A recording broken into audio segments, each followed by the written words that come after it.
Okay, so along with organizational complexity, I wanted to talk about management titles. In the other model that had all the arrows going down, it was talking about the direction of responsibility, and it had a lot of different titles for things.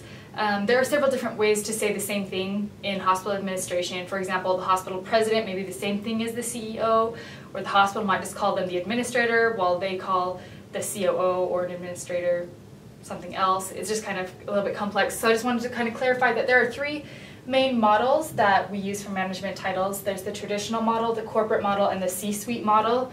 It's important to understand the different facilities when using different lingo, because it's important to know how to communicate effectively and know what one is referring to. So in the traditional model, the main person with the most responsibility is the administrator, and then it goes down to associate administrators and then assistant administrators. An example of this would be the vice president of nursing is what they would be called. In the corporate model, the president is at the top. It goes down to the executive vice president and then just vice presidents after that for the different departments. And then the C-suite model, they use the chief executive officer or the CEO. It goes down to the chief operating officer or the chief financial officer or the chief information officer. They have one of these that may have a different title, just kind of depending on what they do.